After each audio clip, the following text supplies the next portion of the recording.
Mastering phrasal verbs is the key to sounding fluent and natural in English. And today we're focusing on one of the most useful verbs, get.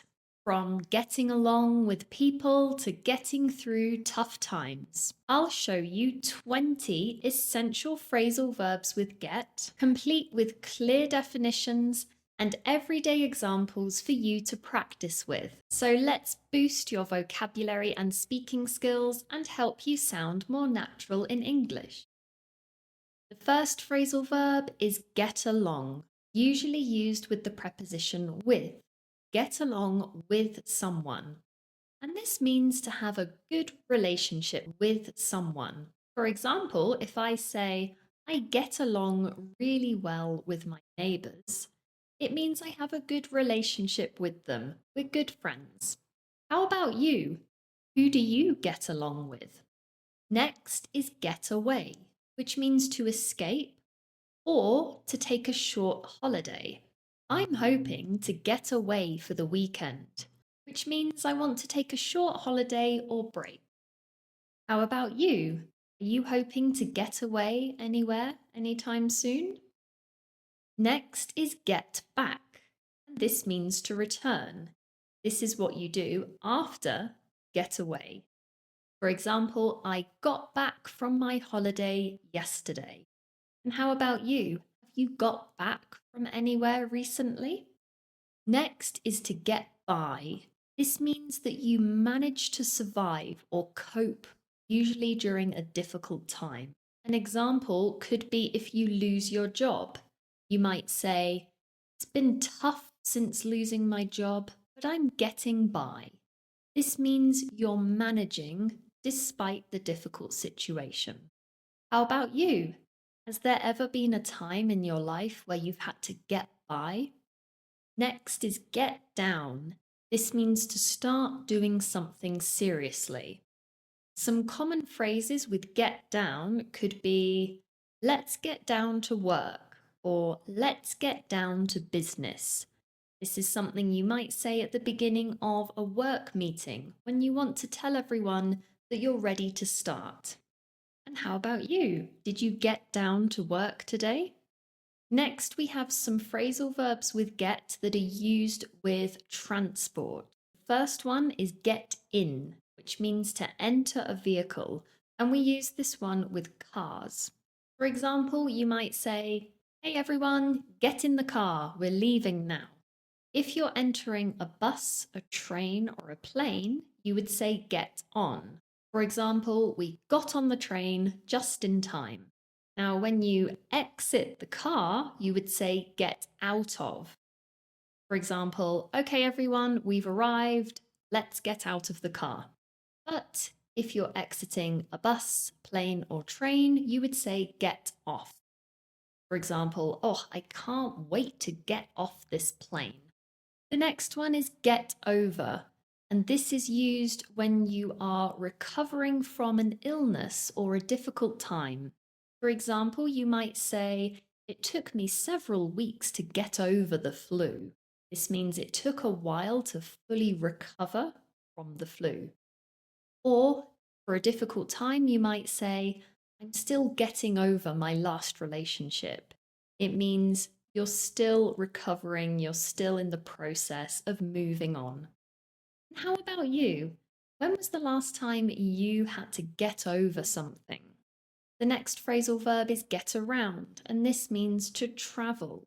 You might say, in my city, it's easy to get around by bike, which means it's easy to travel by bike. And how about you? How do you get around your city? Car, by bus, or by bike? The next phrasal verb is get through. We use this one a lot when we're talking about surviving through difficult times. For example, she got through her divorce and now she's much happier. That means she survived during the very difficult time and now she feels better. Another example could be, the exam was really difficult, but I got through it. That means I managed to complete or finish the exam. And how about you? Have you ever had to get through a difficult time? Next, we have get together, and we use this to mean meet people socially. For example, you might say to your friend, "Hey, let's get together next weekend." That means you want to meet up with them or spend time together. And how about you? Do you like getting together with friends at the weekend? Next, we have get up. Get up is used when you rise from a seated to a standing position, or it can also be when you rise from bed in the morning. For example, I get up at 6:30. That means at 6:30 you leave your bed. How about you? What time do you get up in the morning? The next one is to get ahead. If you get ahead, it means you make progress, especially in your career or in your life. For example, at the moment, I'm working really hard to get ahead in my job. It means I want to make progress in my career. And how about you? How do you want to get ahead in life?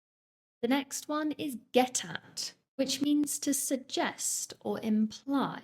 This one is often used if you need some clarification from someone on what they mean or what they're suggesting. Maybe they weren't very clear. In this case, you can say, "What are you getting at?" Meaning, what are you suggesting? What do you mean by this? Next is get away with. This means to avoid punishment or negative consequences.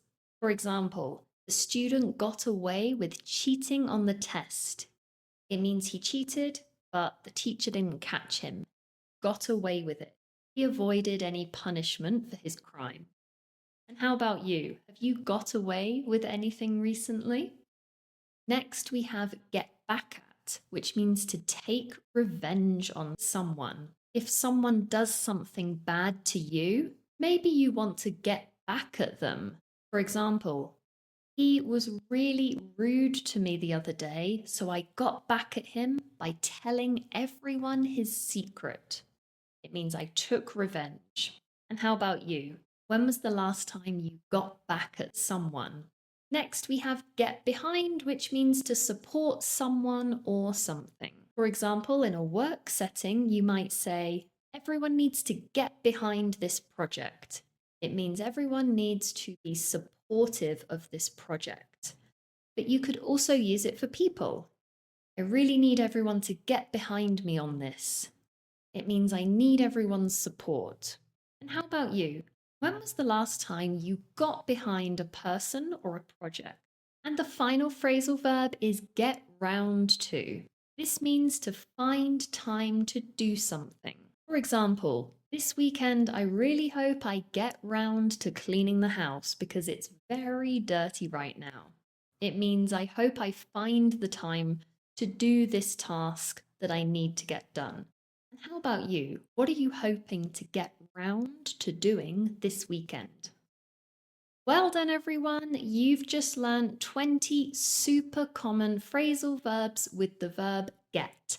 Now you should be ready to go out into the world and practice using them in everyday conversations. Now, if you're looking for ways to feel more confident when speaking in English, I recommend you check out this video next.